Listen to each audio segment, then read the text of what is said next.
Great to have all of you with us. And for those of you on our Illinois Public Media Facebook page, good evening and thank you for joining us. And I'm Reginald Hardwick, News and Public Affairs Director at Illinois Public Media. And right now we're going to take a moment to hear some spoken word poetry. Born and raised in Chicago, T. Goddess was a Champaign resident for 5 years, where she first discovered her love for performing poetry at Soul on Sunday. Her mission is to bring love and light to others through the power of truth and awareness in her poetry. Please welcome T. Goddess.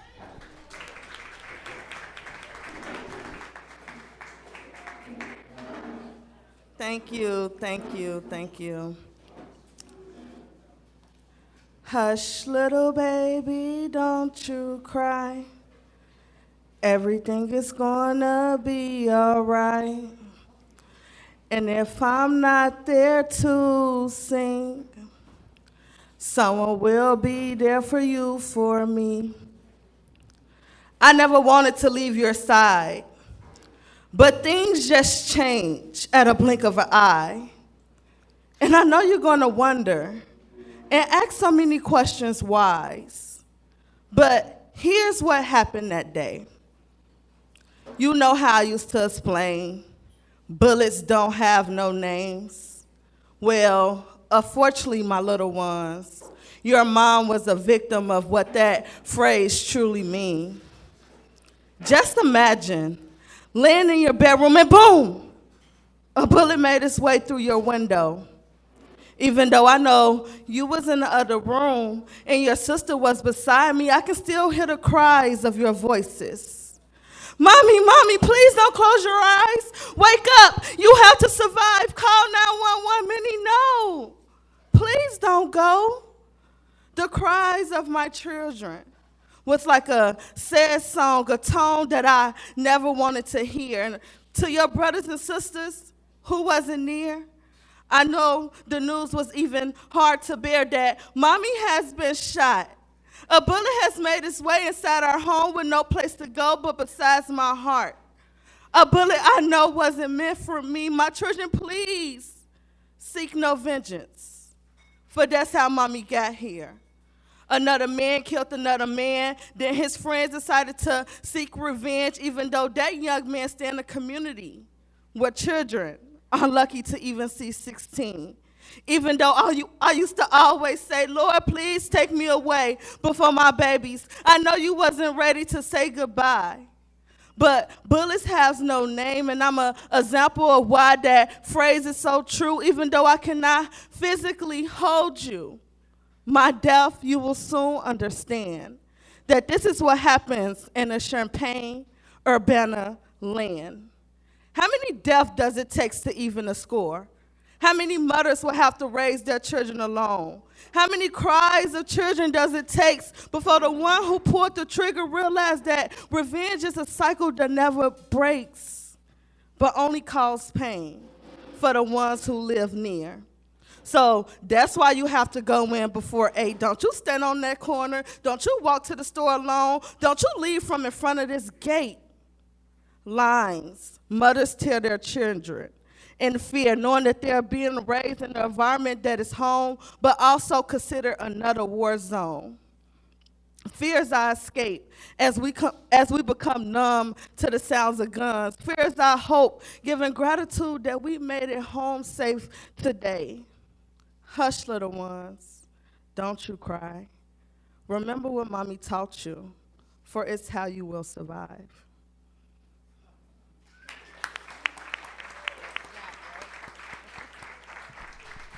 Thank you, T. Goddess. Another round of applause for T. Goddess. Thank you for composing and performing a thoughtful poem to lead into tonight's discussion. Again, I'm Reginald Hardwick, News and Public Affairs Director at Illinois Public Media, and I want to bring in really someone who really doesn't need a lot of introduction, our co-host, Tracy Parsons, Community Relations Manager for the City of Champaign. Good evening, Tracy. Thank you, Reginald. Let me say thank you to all of you for once again coming out to support News, Brews, and Beatz. I love the space. I love all of you here. if you leave out of here and you haven't taken an opportunity to meet someone new tonight, you have failed in part of the reason you are here. So we have a wonderful panel tonight. I'm excited about the conversation. And so once again, thanks for coming to News, Brews, and Beatz. Well, tonight's program will be a little bit different. We'll have two different panels of educators talking about mitigating violence in our community. They're going to give you real insight into what's happening in our schools. For our first panel, to my left, we're joined by Dr. Micah Jackson, principal at Yankee Ridge Elementary in Urbana.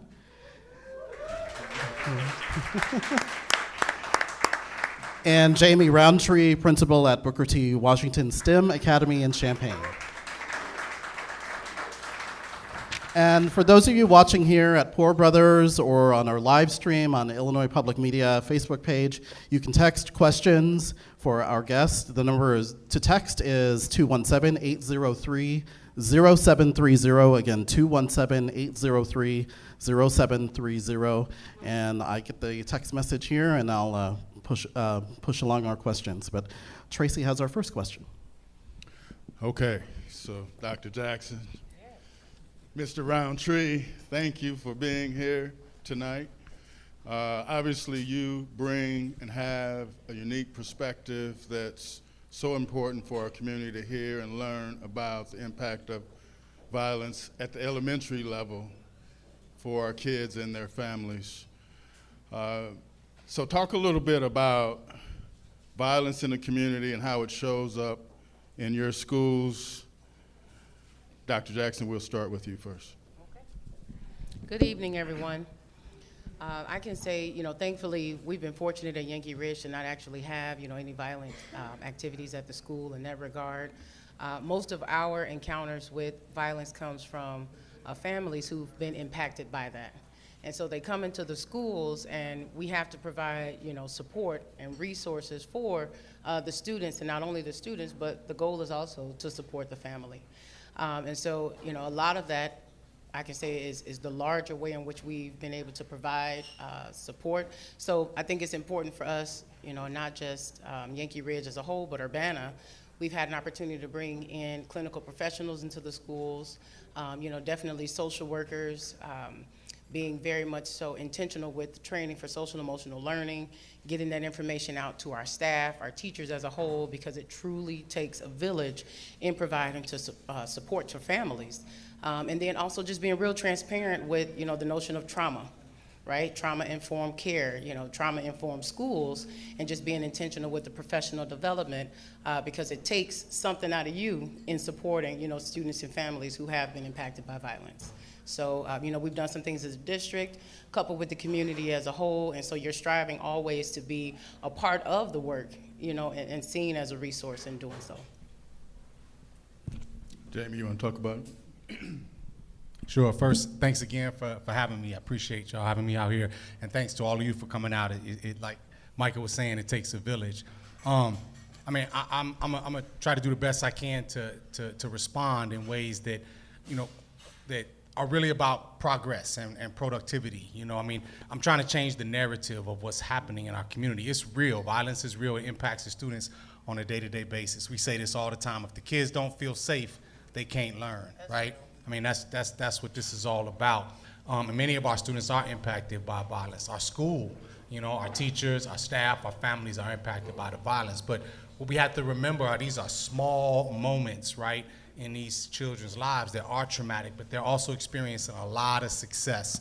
And they bring a lot of resilience, they bring a lot of gifts, and there's a reason behind the things that are happening. And they know, they understand it. What they're really looking for so often is conversations about it, right? They don't want it hidden from them. And I think that's how we're trying to have this authentic relationship with our students, our families, so that they can understand that we're here to support and try to figure out what can we do together to change that narrative. That's the most important part, so these kids can have an experience that's different than either what their parents had or that they've had in the past. But I think what I say to my team all the time, like, we're getting real good at responding to this stuff, and that's not okay. And I think that's the difference for these students. They become to a certain extent, desensitized to it, you know, and that's the saddest part about it.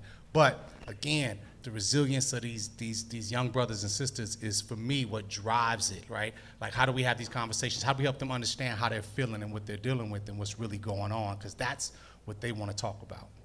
All right, then that sounded good for the first answer and the first question to get it out.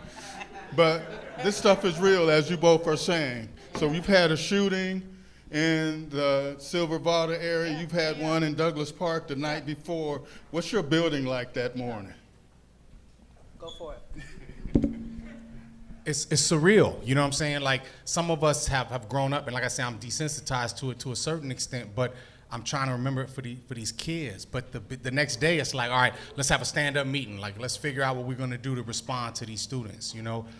We've had, you know, children's parents die down the block, you know what I'm saying? And then what do you know, there's no class I took at the University of Illinois that's going to prepare you for that conversation, or for how you help prepare a staff, a predominantly white staff, for like, what do we do in a situation like that? I mean, people are angry, people are scared, people are hurt, people are mad, you know, students, families, administrators, teachers, and so the next thing you're trying to do is damage control and try to help these students have the most normal experience you can have. Because for a lot of our students, that is the most consistent and normal day.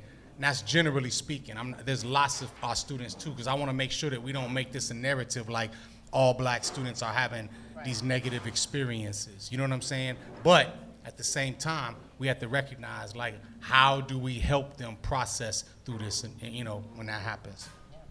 And just, you know, thank you for that. You know, being real, like you said, and where they come from, you know, and understanding. I think overall our goal is to create a safe school for them. You know, a bottom line, like you said, our response is, what is it that we can do to help them feel safe when they walk through these doors? And you do that every day. You're doing it for your teachers. You know, they definitely have to be in the mind space to receive the students. You're doing it for your parents as you ask them to stop at the door, you know, and let the baby come on in, you know, and then all in all, you know, it's just open communication and some genuine, you know, conversations at the end of the day with the children, because before they're in a space where they can learn, they need to be heard, you know? So, I mean, that's really how you deal with it. You gotta get to a space of genuineness. You can't sugarcoat it. One more follow-up. When you have, you know, obviously a child who has experienced trauma, do you see it on their face? I mean, do they act out in class? What happens? Especially, you know, we're gonna talk about older students a little bit later, but especially your elementary age students. It varies. You know, it depends on the child. Some students are really, really quiet, you know. Some students, they come in just flat out, hey, let me tell you what just happened. I mean, they'll just flat out just come out and tell you. And then, you know, you have some students, you know, they wait until they get to that trusted person, you know, before they actually open up. And so I think that's why we really hone on, like, relationship. You have to know the students, you know. And then kudos to some of our families as well, because they'll be like, hey, I just want to let you know we had something go on, you know, can you look out, you know, for this or that and stuff like that. But most times, you know, students are looking for that trusted adult. And so we encourage all of our staff to, you know, try to make a connection. If you don't connect with, you know, all of the students, try to connect with at least 1, 2, 3, you know, so when a child comes in the door, they have someone who they feel safe with that they can go and talk to, you know, in the event something else is going on. But you have to know the kids to be able to observe the behaviors, because everybody's not just going to talk about it. Yeah, and I think to tie into that, I mean, it varies from student to student. The other part is kind of to tie on the question you were asking, like, you know, the districts all prepare these crisis teams, right, to come in, provide support, social workers, counselors, you know, staff that are trained to help support the students and the staff and the families at will, you know, but it varies from student to student. You know, when you have a student, you have 3 or 4 students that maybe lost a relative and it was the same relative, or a student that was, you know, injured due to gun violence. And it's not just that student, it's everybody around that student you're really trying to prepare for. But I think what Dr. Jackson was getting at is how you respond really depends on where the student is at in that journey at that times. You know, it's like we're all respond to things when we're uncomfortable in different ways. Some people laugh, some people get angry, some people just shut down. And the students are the same way. They just developmentally don't have a way to articulate how they're feeling, but they're feeling some type of way, and so what you gotta do is be there to listen, you know what I'm saying, and provide them and ask them, what do you need, how can I help? How can you create a safe space for them for that momentary time that you have, with them, and knowing that you're gonna send them back home to try to deal with that and process that with their family. And some of these students are, they're the mom, they're the dad, they're the bigger brother, the bigger sister, or they just really don't understand what's going on and why. As you know, parents are critical to the connection between educators and students. Jamie, when we were preparing for this, you shared with me that the connection can be fraught because some parents were disenfranchised or even school was weaponized against them as they were growing up. Can you tell us more about that? Yeah, I think that's the hardest part, at BT Dub, the school I'm at. That's a big part of my journey, is really trying to reestablish some sense of trust again with the community, And the reality is many of our families, myself included, were disenfranchised in school, felt disregarded. You are not valued for what you brought to the table. And a lot of my families come in, I was telling them earlier, they come in like, if you've seen the movie 300, right? They got their shields and they spears, and they like, yo, like, you're not gonna do my shorty like I was done, And I have to try to do the best I can to disarm them, but at the same time, let them vent. I tell my teachers all the time, like, we gotta be prepared for that heat all the time, because these families wanna know that their kids are gonna be safe and taken care of and cared about, and pushed in a way that's gonna be beneficial for them, and not do to them, do to their children what was done to them, which makes you feel like, Brother Nance and I were talking earlier, like you lose yourself in this system, you know what I'm saying? And I think these kids feel that on a day-to-day basis, and the families are trying to protect them from that while recognizing, like, this is something that they have to do, and my mom says it best all the time, like, everybody loves learning. These kids love to learn. The problem is we're trying to tell them how to learn, when to learn, where to learn, and who to be, and what your values should be. And that's challenging for our students and our families, and they keep us at arm's length. And even me just being a black administrator is not enough to say, oh, you good, because I'm part of a system that's constantly weaponized against them. You know what I'm saying? The student code of conduct, the registration system, you know what I'm saying? How you get to get your vaccinations and be in here. It's all this systemic pressure that our family, institutional racism, our families are experiencing, and they feel powerless, So the way they enact their power is coming in like making demands, So I have to be able to receive that, understand it, and make them feel like, you know what, you're right. What can I do? How can I help? Because they got a voice, they got a perspective, and we have to honor that.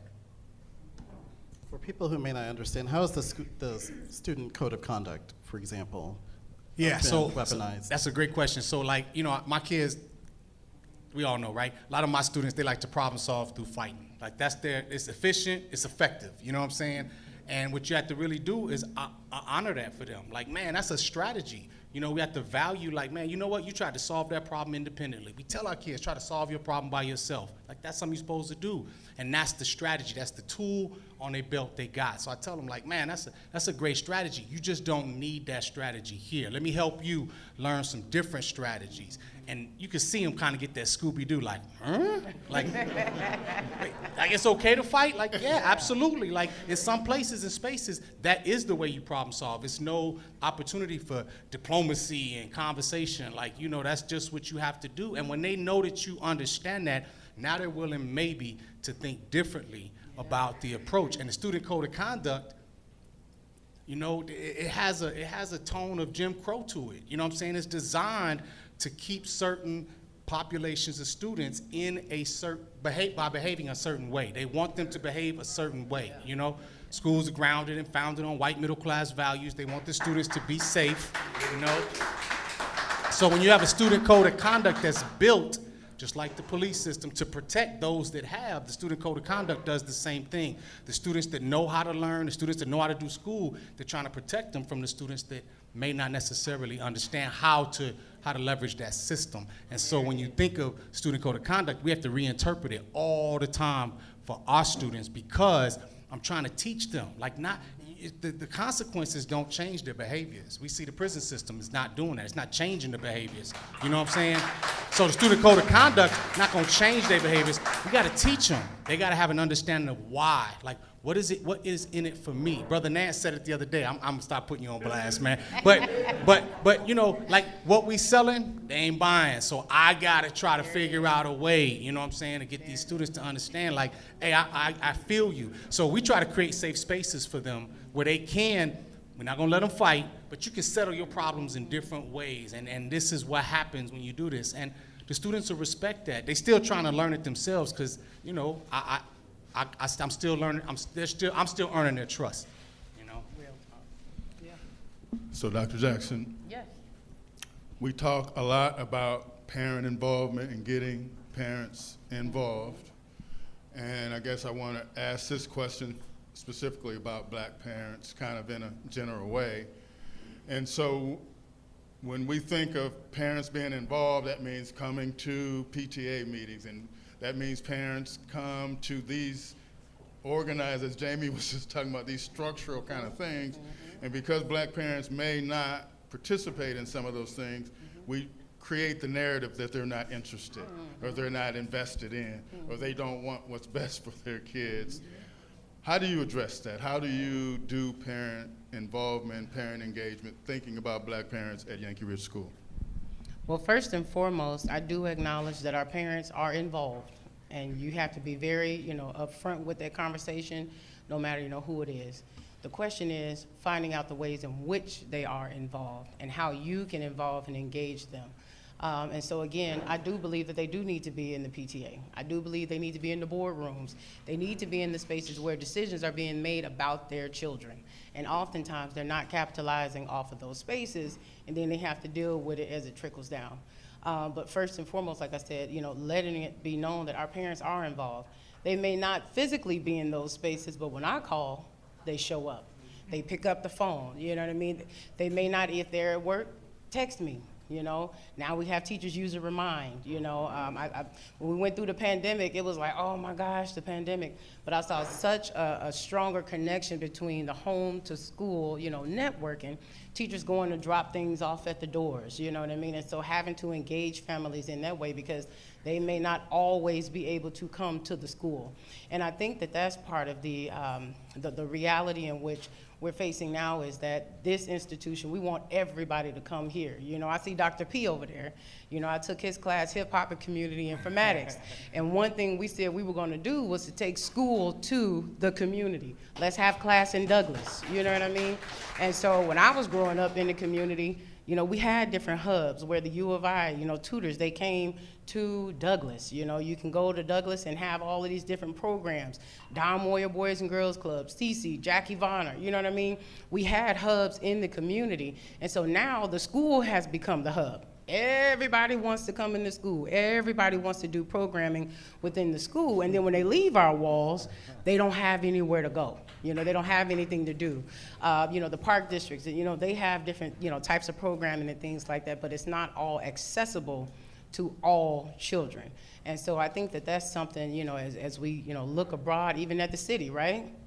I think we do a lot for adults. I think we do a lot for students at the university. But for a certain population of kids, Skateland isn't cutting it. Just being real. Marketplace Mall is not cutting it. We don't have amusement parks. We don't have anything for them to do. And so if we really, really, really want to get them engaged, we really want to turn the narrative, give them something to do. All of our kids cannot access the Y. They cannot, you know, and so we really have to have some larger conversations and discussions, because it goes beyond what the school is able to do and what the school is able to offer. It's a community effort, and we really have to look at that as a whole. Yeah. And let me just give you your P's publicly. In the beginning of the pandemic, I had an opportunity to talk to a number of your teachers that were putting information together to go directly to the homes. And I don't know if that was a district policy or just Yankee Ridge, but you get the P's for it, right? And I just wanted to commend you and your team getting out to where those families were to make sure they had information.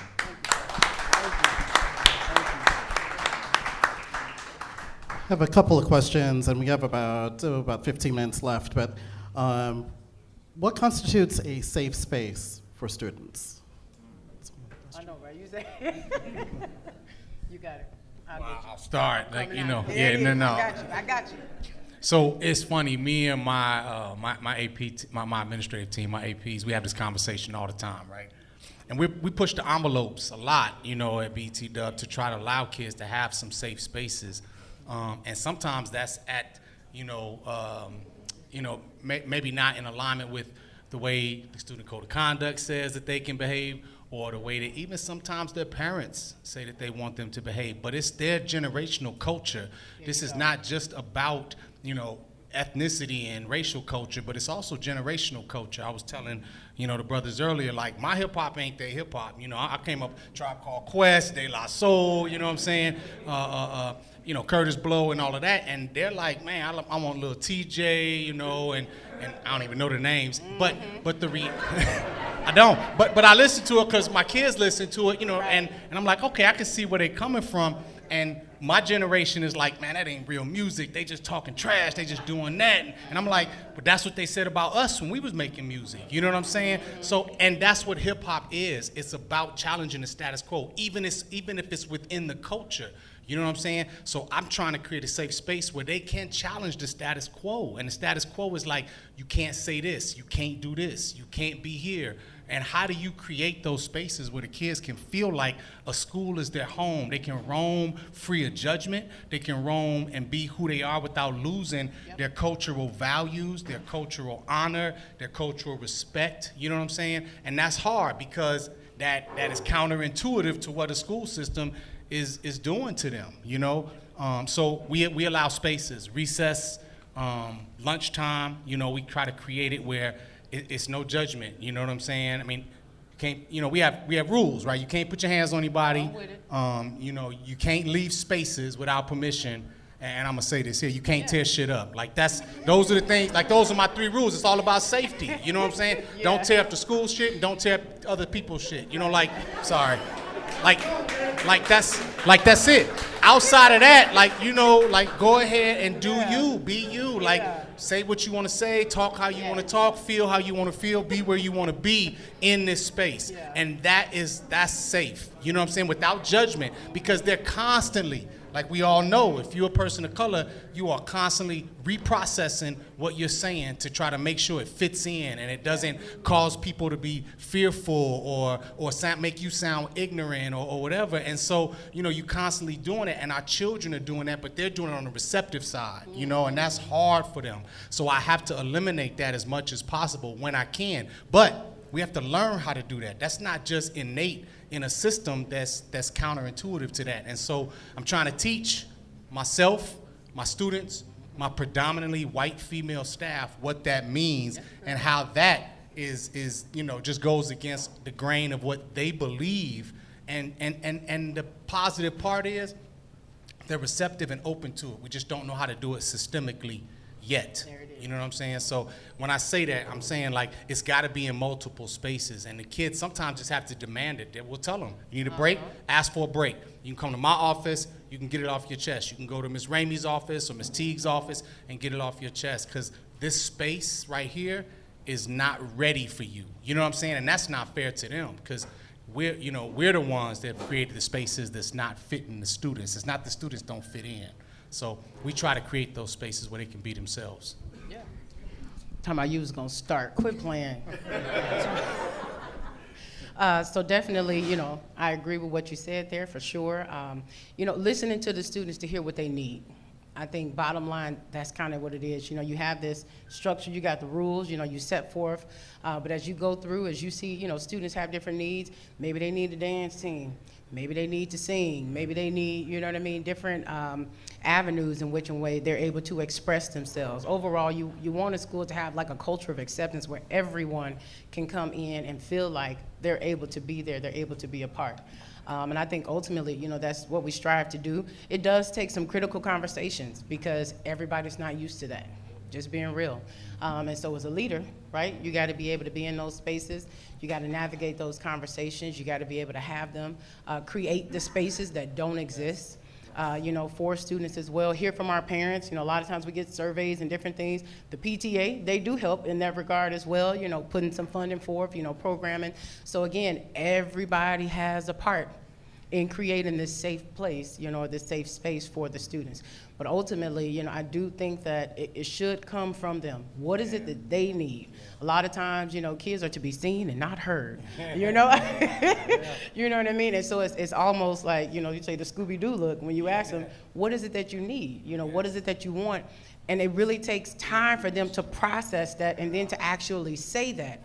And so I think that we do need to spend more time with engaging our youth in genuine dialogue about their needs and about their wants, you know, and how you have to work as a collective a lot of times to create those spaces, or how we all work together. Because at the end of the day, they're still in the system, you know what I mean? And they do have to learn how to navigate within that, but you also want them to know that there is a space for you, and there's a space for you here. And so, you know, I mean, keeping that at the forefront, kids, you'd be surprised the ideas they just generate, you know, come up off the top of their head, and they're like, oh, okay, you know, we wouldn't have even thought about that. But again, they need to have the freedom to be able to do that. Can I add one thing? Because I think Mike hit on something real powerful there. And it is like you ask them, and that's a big question. What do you need? You know what I'm saying? Like, what's the question they're looking at me like, what's the question you really asking me? You know, and I was talking about like giving students breaks. And the system always says, well, they can only have so many breaks. And we're like, why? You know, and people are like, oh, they're going to take advantage of all the breaks. Well, why are they doing that? Like, what is it they're looking for? What is it they need? And what we've seen time and time again, I tell, you know, and I've learned this from you know, from others, you know. Big shout out to Ms. Ramey, because she was like, give them as many breaks as they want and watch what will happen. You know what's going to happen? They're going to take 8 breaks or 10 breaks that first day. Second day, they're going to realize, like, well, that ain't as fun as I thought it was. I only need 6, you know? By the third day, they down to 2 because they're like, I thought I needed breaks, but just the fact, you know, it's this. My mom used to say it all the time, like, nobody's running down to Lake Michigan, I grew up in Chicago, and like scooping buckets of water because there's plenty of water right now. So once their needs are met, then they don't take advantage anymore. So once these students have what they need, they're not going to take advantage. And that's the same thing what's happening with this violence, which is what we're talking about. If we start to meet their needs, you know, these young brothers and sisters are going to stop engaging in that, but their needs aren't being met, you know. That's why, you know, people are running down grabbing buckets of water, because it ain't enough right now. When we give them enough buckets of water, they're going to stop engaging in this nonsense. Got to meet their basic needs. So are we good on time? Yes, yeah, okay. We're actually a little You both are doing a wonderful job of outlining. I don't want to leave here today without talking about how we can support and how we can do better as a community in helping schools, whether it's resources, whether it's but I want you to tell me. I don't want to tell you what those are. So how do we strengthen support for public education in our community? What do we need to do as a community? I would say definitely whatever lane you are in, operate in that lane. You know, because our parents, they're out and about. They need resources from the community to be able to assist them so that they can be comfortable. A lot of times our students come in and they're wearing the stress from their parents, and I'm like, hey, I just need you to be an 8-year-old third grader. Let me handle the rest. Let mom, dad handle the rest. That's not for you to bear, you know. And so, you know, different avenues in that regard, I think that's one. Mr. Parsons, come to the school and read to the kids. Thank you very much. Dr. P, bring the bus. Thank you so much. And so just saying, you know, definitely come on out, you know, let the kids see you, you know, let them know that there's different opportunities as well for them in the communities. And then just take time, you know, like I said, to listen to them, you know. And then also, too, see what teachers need. And a hush comes in the room. Real talk, real talk. You know what I mean? See what teachers need. They are in the rooms, you know what I mean, most times with the kids all day, every day. You know, thankfully we do have a phenomenal PTA that really does, you know what I mean, come out and support. But teachers need some support. It is not a typical school year. We are working through a pandemic. Everybody say, we made it through. No, no, no, no, no, no. We are working through the pandemic, you know, and so, you know, people, a lot of times you have to, right, leave it at the door, you know, the issues that you're dealing with, but everybody's not able to do that, you know, and so really helping staff and, you know, providing opportunities for them to be genuine and authentic, you know, as well, and taking that temp check, you know, what is it that they need? I think that that's something that's important, so. And I just want to go on record, too. Yeah. I don't want folks saying, I came to News, Brews, and Beatz, and Tracy Parsons was beating up the PTA. So, no. Never I'm not doing that. No, right? not at all, not at all. Go ahead, Jay. Man, that's so. Just to repeat the question again. It's basically like, how do we improve? Yeah, I think, you know, we got a great crowd here. You got a live audience. Yeah. How do we support schools better as a community? So I'm gonna say something that and again, try to keep it real, you know, and this is maybe a belief, maybe it's factual, but to me, it appears there is an intentional attempt to dismantle public education. It feels that way. You know what I'm saying? When you're in it, it feels that way. And why? You have to ask. Well, because it is one of the only opportunities for the most marginalized folks to change, right? Their class status, right? But so that's just keeping it real. So what we need to do is make sure that we mobilize and organize to preserve public education. Now, what I will say is it does need to be dismantled. Do you know what I'm saying? But not eliminated for the privatization of it. Do you know what I'm saying? That's two different things. Like, yes, it needs to be dismantled because it's not working for large populations of students. I don't even think the people that think it's working for them is working for them. You know what I'm saying?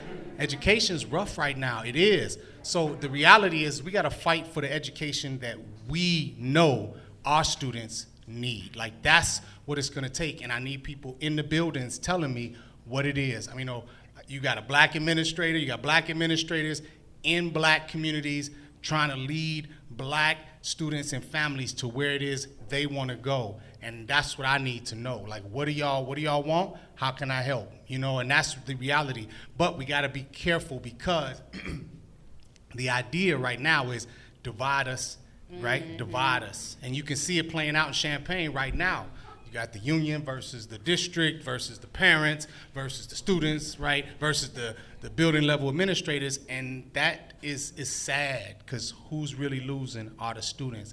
You know, we got to knock out all this nonsense and be about what we're really trying to do, which is change education and change the experiences of these students so that they can find themselves. That's what they're looking for. You know what I'm saying? They're looking for finding them who they are. You know, what's their true identity? You know, and how can I leverage this space to flaunt, you know what I'm saying, my gifts, my talents, my culture, and get somewhere. And some of us have found ways to navigate it, and that shouldn't be the case for our young brothers and sisters to have to navigate it. Like, do you, be you, and go full force, you know what I'm saying, and let us help and support you in what you think. And when you fall, here's your safety net. I got you. We got you.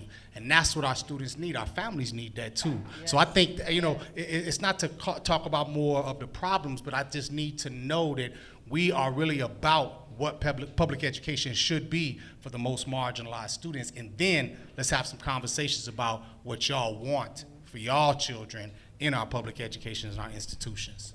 Can I piggyback off that? We're gonna clap. Let's clap for Jamie. Yeah. And I think just most importantly as well, and what I see, our kids are losing the twinkle in their eyes. Yes. Help them dream. Help them dream. Help them dream. Tell them all the time they can be anything they want to be. I mean, seriously, share that message openly with them. They can be anything that they want to be. Now, they got to put the work in to do it.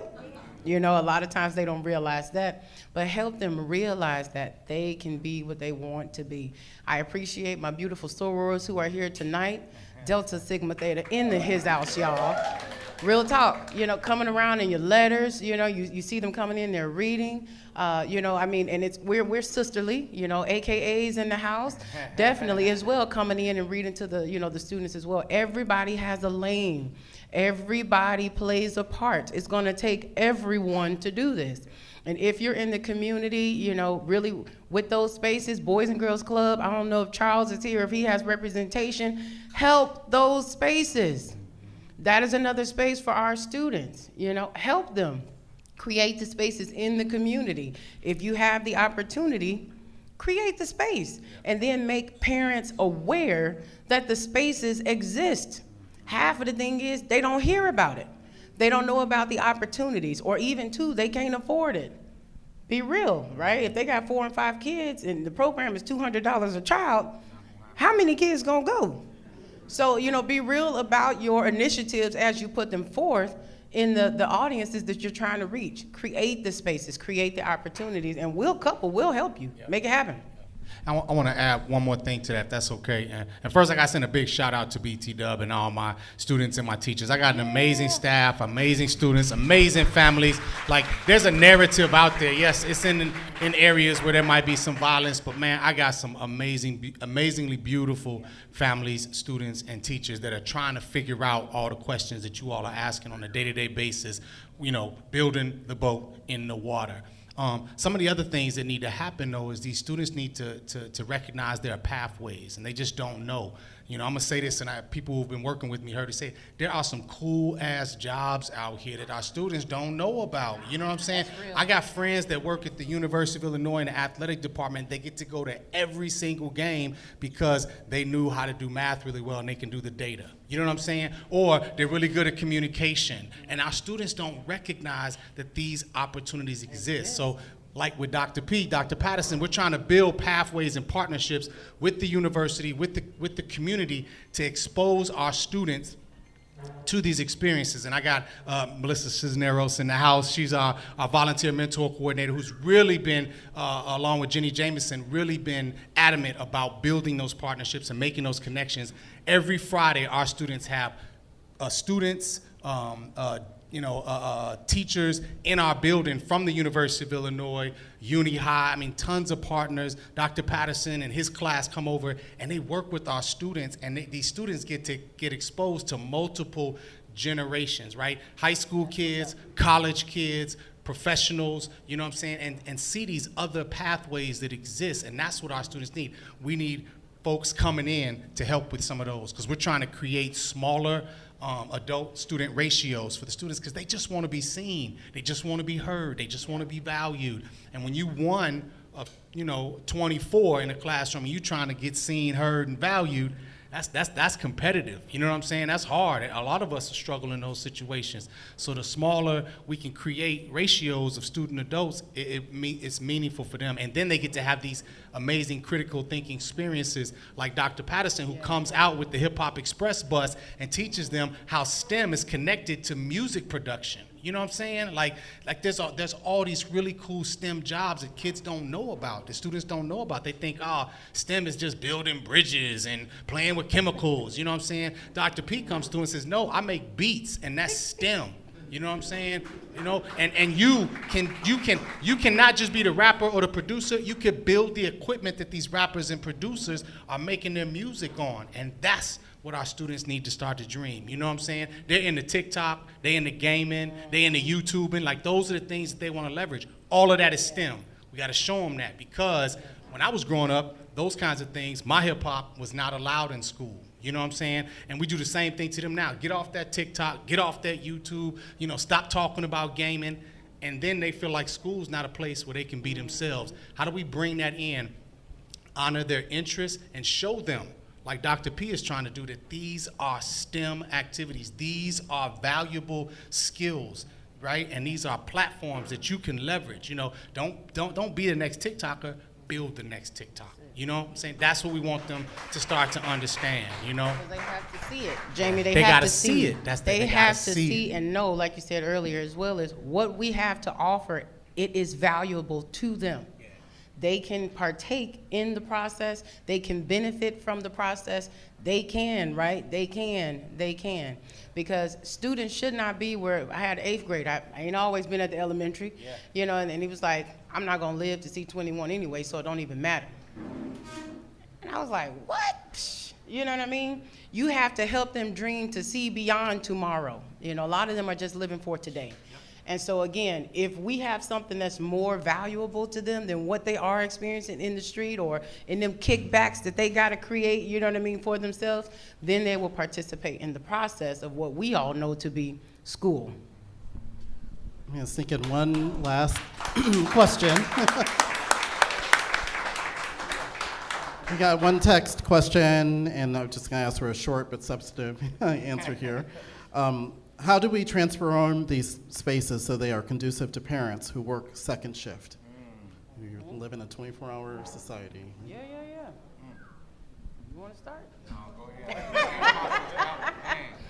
Transforming the spaces. Again, you know, just being creative. I asked teachers at the beginning of the year, and they do it, you know, Yankee Ridge staff, shout out as well, whoop, whoop. But they do it, you know, talking to parents and asking, what is the best way for me to communicate with you? I had one parent, I was like, ma'am, she was like, yeah, I'm at work. I was like, yes, I'm in your drive-through. And for the order, I would like for you to meet me at the door. Just being real, you know what I mean? And so, you know, she was like, oh my goodness, you know, and she was just grateful for the opportunity, but you have to go to them. You know, if they can't always come to you, like we were saying earlier, go to them. If emailing is not always a way that works for them, text them. You know, we have a French dual language strand at Yankee Ridge. Whoop, whoop, yeah. My baby's learning French, okay? Seriously. And so a lot of our parents, email is not the best way to communicate with them in that regard. So we also have one of our teachers, he's the head of the Congolese community for Champaign County at the school. On Saturdays, he just gets on there and he does like this live where people can communicate with him, he can talk to them, and it's so much more easier for them to communicate in that way or later on to watch the video to get updates, you know? So we have to be creative to meet the needs of our families because they are working to support our kids as well, you know? And so you can't complain if you're not willing to meet them, so. I think Micah hit it on the head. Give it up. No, it is. It's just thinking non-traditionally about meeting them where they're at. You know what I'm saying? And that's hard to ask sometimes, but it's the need. You know what I'm saying? That the families are asking us for. So you know, we try to do non-traditional approaches to family teacher conferences. You know that aren't the same.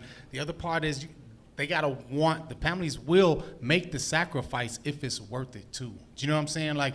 They don't, many times to come to family teacher conference and hear all the ways your student is struggling or tearing stuff up or making everybody around them feel bad is not what's going to draw people to take that risk or to make that sacrifice to get there. You know what I'm saying? When it's valuable, folks will drop that. You tell them their kid gonna sing on stage, you know what I'm saying? Like, or they gonna dance. Like, people want to see their kids in successful spaces, and that's the other way you got to think of it too, is creating these opportunities where parents can see them at non-traditional times, but also see the things that they want to see, and that their kids are valued and their students are valued for those things that they see in their children. What incredible knowledge we have from these two incredible principals in our community. We've come to the end of our first session. Thank you, Dr. Micah Jackson, principal at Yankee Ridge Elementary in Urbana. Thank you. And Jamie Roundtree, principal at Booker T. Washington STEM Academy in Champaign. Thank you both. Thank you. Thank you all. I appreciate it. And coming up next, we're going to talk with two principals, one at a middle school and another at a high school. For those of you at home, stay tuned. We're going to put up a slide for the next 15 minutes, but we'll be back here on Facebook Live. We're going to take it, for everyone else here at Poor Brothers, we're going to take a 15-minute intermission. And we're going to turn it over to DJ Icy Dre and speed painter Keith Jacobs Jr.